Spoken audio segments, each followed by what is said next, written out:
After spending 2 years as the Broncos head coach, Vance Joseph is back as the defensive coordinator. What to expect from him this season. Hello, welcome into the studio. I am Phil Milani. We got a packed desk here. Sidney Jones, the Hall of Famer Steve Atwater, and the other Hall of Famer, Eric Dalala.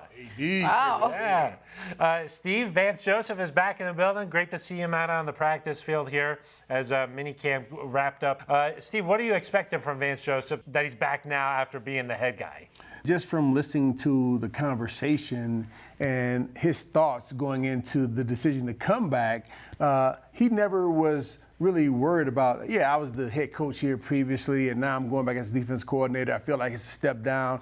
I don't feel like it's a step down either. I mean, to be able to coach or play in the NFL, it's an extreme honor. So I'm glad he had that mentality and was able to make the decision to come back with the team, and we're going to benefit a lot from having him in the building. Yeah, and it's twofold, right? He's got Sean Payton here, who he can work with, who he clearly respects a lot, and that he played a big role in his decision to come back to Denver. Vance said he had several different opportunities to pursue after leaving Arizona. And then the second thing that interesting to me, and I think everybody listening, is he said Denver's home. Obviously went to CU, is a guy that spent a couple of years here as a head coach. He has those relationships still with Justin Simmons, Josie Jewell, Kareem Jackson. It's clear what it means to Vance Joseph to be back in Denver here. And, I think it was our friend Mike Kliss who asked, how do you put aside the ego and the that pride to come back here? But it's clear how much this opportunity meant to Vance, and that's why he did it.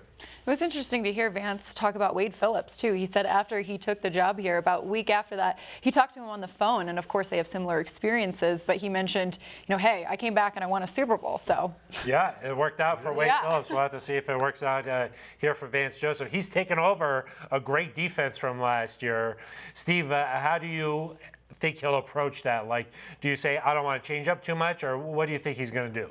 Well, I think he's, he talked a little bit about this during the press conference, where he's trying to really mix what they did well last year with what he does as a defensive coordinator to have an even stronger defense than he had when he was with Arizona. So I think the guys have bought in early.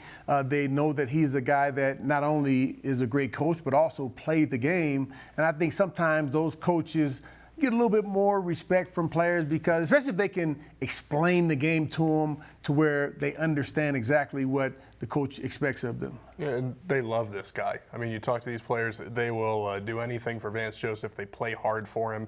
And I think now that he's a defensive coordinator, he gets to spend more time with him, right? We've heard some players say that I think it was Justin Simmons said he's had more conversations since Vance has been back as defensive coordinator than he did the entire time he was head coach, just because he's in the meeting rooms, he's on these specific details, and he's got some players here, both that he knows in terms of the Simmons and the Jewell, Zach Allen on the defensive line, who was with him in Arizona, and now he's got some really nice pieces in Pat Surtain, Randy Gregory, Frank Clark.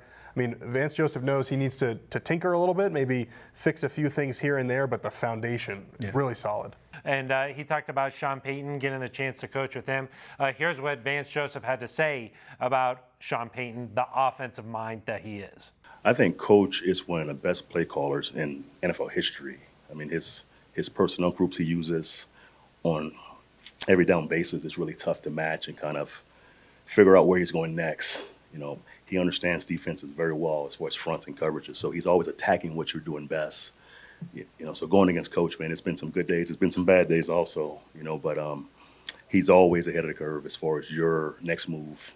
He kind of saves plays for big moments in a game that you hadn't seen in a month, maybe a year. They kind of pop out, in the fourth quarter, and he pops them on you. But he's a great play caller. His tempo he plays with and calls plays with is unique.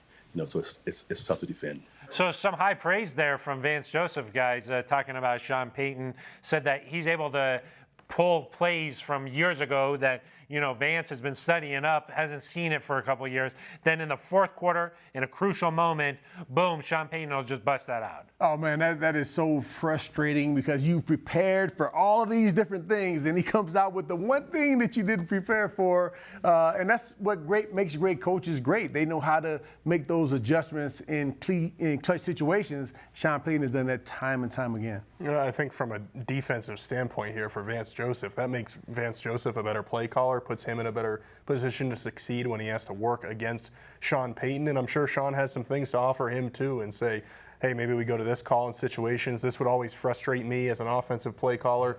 Those things, when you're able to play off each other like that, when Vance Joseph is able to practice against Russell Wilson, a guy he saw a lot in the NFC West, that's helpful to the entire team. Yeah, and head coach Sean Payton, he has mutual respect there as well. Thinks really highly of Vance Joseph and said, there's numerous guys on his staff that he thinks could be head coaches again as well. Yeah, and Vance, certainly you learn from your first stint as a head coach. You become a better coach. You keep growing, and who knows what opportunities, what doors are open down the line.